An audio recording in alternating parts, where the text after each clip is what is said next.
qui vend, c'est au supermarché, au marché, chez les producteurs. Pour notre santé, il y a la santé des animaux, l'agriculture, plutôt des choux, du maïs et du blé.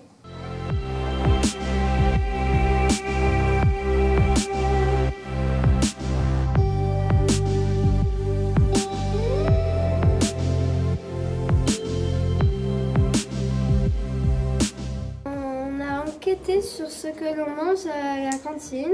Par groupe, on a interviewé Madame Narcisse, la principale, Madame Fayard, la de la gestion, et le chef cuisinier.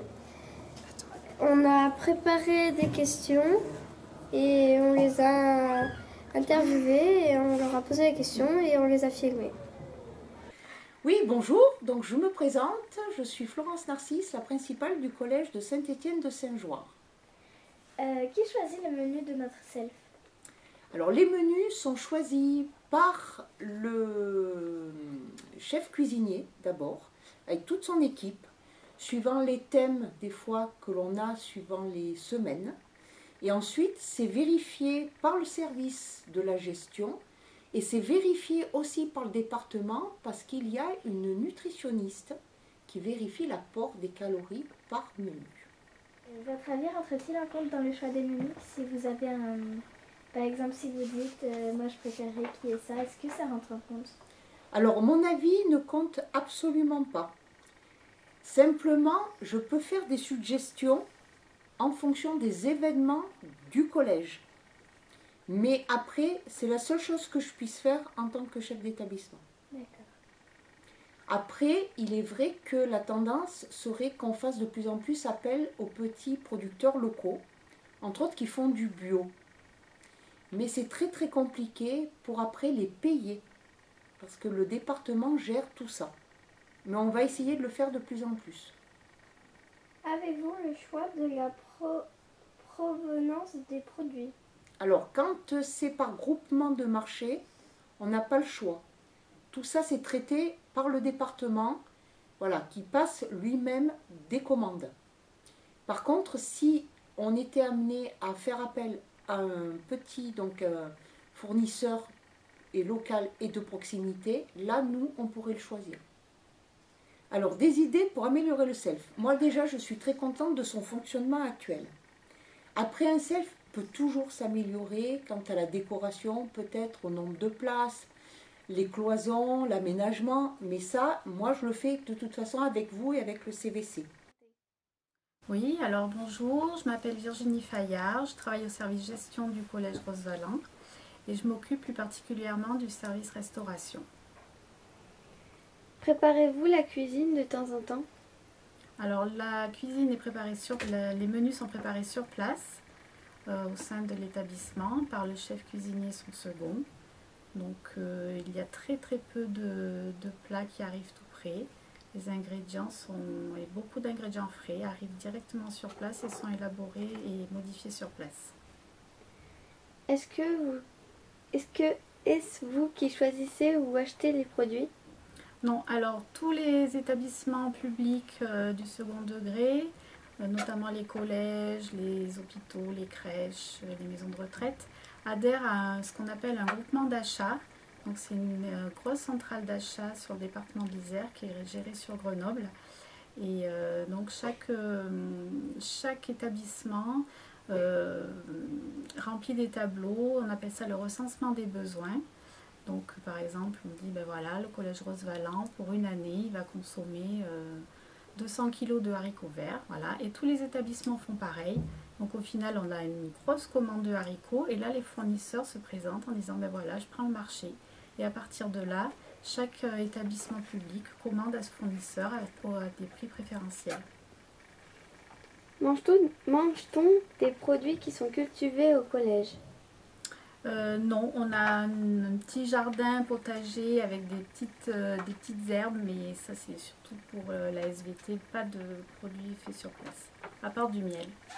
On a du miel qui est fabriqué, On a quelques ruches sur le toit de la demi-pension et Fabrice, notre agent de service, fabrique le miel. D'où viennent les produits que l'on mange au collège? Oh, bah alors ça c'est très varié. Donc on a quelques produits locaux et bio qui sont faits, qui sont élaborés sur place, qui sont produits sur place dans les communes avoisinantes. On a quelques références avec le fournisseur Manger Bio Isère, donc qui s'attache à nous fournir des produits bio et locaux. Et sinon, bah, c'est, on va dire, c'est des circuits assez longs chez nous quand même, parce que c'est de la restauration collective, donc c'est pas tout local. Je me présente, Joël Richard, seconde cuisine. Gilles Perrault, chef de cuisine. D'où viennent principalement les produits de la cantine? Alors, les produits de la cantine viennent principalement de fournisseurs soit de surgelés, soit de frais, fruits et légumes. Mais tout arrive en ce qu'on appelle en brut et c'est cuisiné sur place. Voilà. Pourquoi mettez-vous des thèmes au sel? Pourquoi mettons-nous Des thèmes. Ah, des thèmes. Parce que on amène des thèmes pour dire de changer, de diversifier, pas toujours faire la même chose et animer un petit peu le... Qui achète les produits? Les commandes, c'est moi qui les fais, selon les menus qui seront faits. Je prépare mes commandes et puis... La gestionnaire paye. On essaye de travailler de plus en plus avec les produits locaux et bio. Voilà.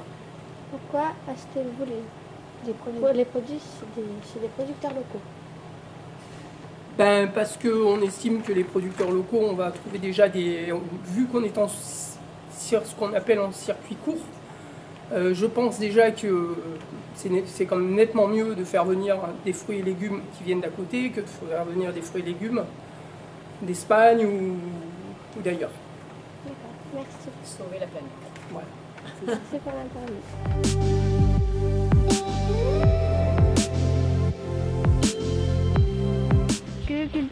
Que cultivez-vous? Alors, j'ai dit qu'on était maraîcher et horticulteur. Donc maraîcher, on produit des légumes. Horticulteur, on produit des fleurs. Et j'ai encore 27 hectares où on produit des céréales qui vont directement à la coopérative. Donc en ce moment, c'est du blé, de l'orge et du colza. Voilà, c'est à peu près ça.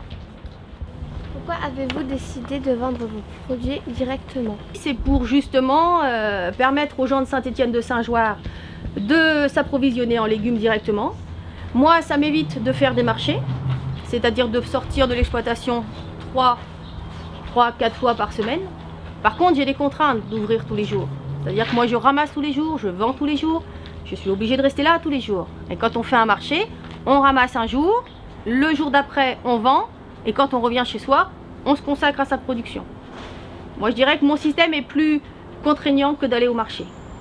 Avec la difficulté aussi, d'un point de vue économique, c'est que quand on vend chez soi à la campagne, c'est bien moins économique que de vendre à Grenoble.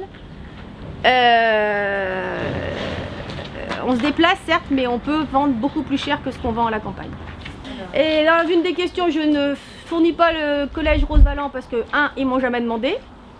Et 2, le problème des cantines, c'est qu'ils veulent des grosses quantités par jour. C'est-à-dire quand ils veulent des carottes, ils vont peut-être en manger qu'une fois tous les 15 jours, mais ils en veulent 100 à 200 kilos. Enfin, je ne sais pas, mais c'est à peu près ça. C'est à peu près le problème des collectivités. C'est qu'ils en veulent beaucoup et pas régulièrement. Donc en fonction des productions, c'est pas évident de fournir une collectivité. Donc c'est tout simple, hein. On fait un trou, on met notre plante et on borne. C'est-à-dire qu'on remet de la terre sur le plan. Hein, c'est tout simple. 1, 2 et 3. En 3 coups, c'est fait. Voilà. Ça va être énervant. Non, non, on s'y fait. C'est sûr que ça doit être bien. Voilà, par contre, il faut faire un trou. Hein. Bah oui, faire un trou. Hein. Tu mets un trou, tu mets en fait, et tu la bornes. terre. Bah tu enlèves pas, tu l'écartes un petit peu. Ça te stresse? Ça te déstresse. C'est quand je touche la terre. Ça te déstresse? Oui. Ah, ok.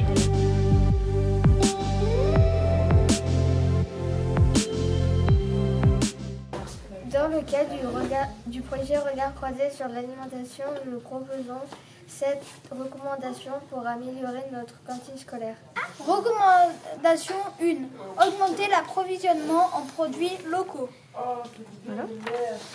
Recommandation 2. Impliquer les élèves dans le choix des menus.